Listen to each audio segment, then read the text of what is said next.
ചില യാത്രകൾ അങ്ങനെയാണ്. ഒരുപാട് നാളത്തെ കാത്തിരിപ്പുകൾക്കൊടുങ്ങി പണ്ടെങ്ങോ ഞങ്ങൾ പറഞ്ഞു വെച്ച ആഗ്രഹത്തെ സഫലീകരിച്ച യാത്ര. ദൂരം കൊണ്ടും കാഴ്ച കൊണ്ടുമല്ല ഈ യാത്ര ഞങ്ങൾക്ക് സ്പെഷ്യലാകുന്നത്, മറിച്ച് ചില മൊമെൻറ്റുകൾ കൊണ്ടായിരുന്നു.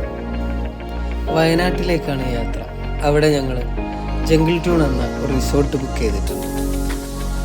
ചുരവും ചുരത്തിലെ ചായകുടിയൊക്കെ കഴിഞ്ഞ് ഒരു ജീപ്പ് യാത്രയിലൂടെ ഞങ്ങൾ ആദ്യം എത്തിച്ചേർന്നത് വയനാട്ടിലെ ഹെറിറ്റേജ് ടൂറിസ്റ്റ് സ്ഥലമായ എന്നൂര് എന്ന് പറഞ്ഞ ഒരു സ്ഥലത്തിലേക്കായിരുന്നു. വയനാടിൻ്റെ പൈതൃകവും പാരമ്പര്യവും വരച്ച് കാണിക്കുന്ന ചില കാഴ്ചകളും ചില സംസ്കാര സന്ദർഭങ്ങളൊക്കെ നമുക്കവിടെ കാണാനും അനുഭവിക്കാനും പറ്റും.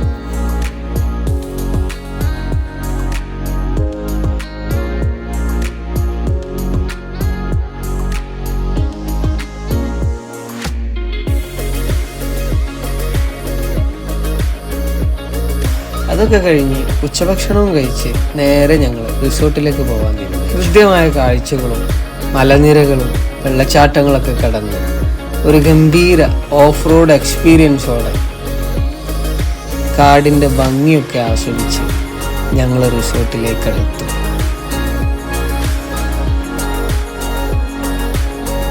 ചെക്കിൻ നടപടികളും വെൽക്കം ഡ്രിങ്കൊക്കെ കഴിഞ്ഞ് ഞങ്ങൾ നേരെ ഞങ്ങളെ കോട്ടേജിലേക്ക് വിട്ടു.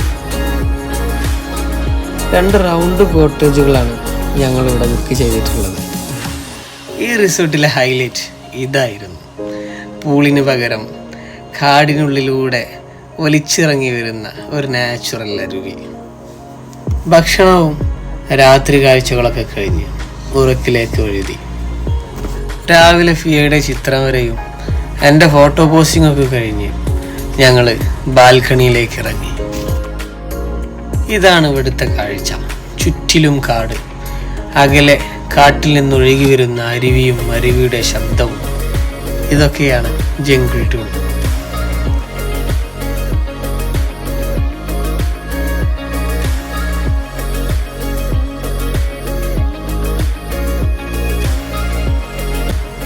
കാടും കാടിനുള്ളിലെ കോട്ടേജും സമ്മാനിച്ച അനേകം മധുരമുള്ള നിമിഷങ്ങൾ, കുളിരുള്ള ഓർമ്മകൾ, മറക്കാനാവാത്ത അനുഭവങ്ങൾ. അവസാനത്തെ ഫോട്ടോ സെക്ഷനും കഴിഞ്ഞു കുളിരുള്ള അനേകം ഓർമ്മകൾ സമ്മാനിച്ച ജംഗിൾ ട്യൂണിനോട് യാത്ര പറയാൻ സമയമായി. കാട് താണ്ടി കാപ്പിത്തോട്ടത്തിനും നടുവിലൂടെ ഞങ്ങളുടെ കാർ മുന്നോട്ട് കുതിച്ചു.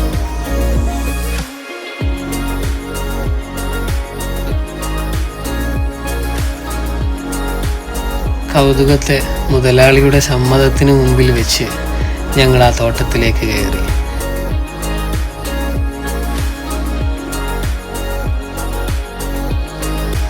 ഓർമ്മകളാണ് ജീവിതത്തിൻ്റെ ഊർജം. ഓർമ്മകൾക്ക് മരണമില്ലാത്ത കാലമത്രയും നമ്മളിവിടം ജീവിക്കും. ജീവിതത്തിന് ഊർജമാവുന്ന ഓർമ്മകൾ തേടിയാവട്ടെ ഓരോ യാത്രകളും. ആ നേടിയെടുത്ത ഊർജത്താൽ ഇനിയും കാതങ്ങൾ ഒരുപാട് താണ്ടും.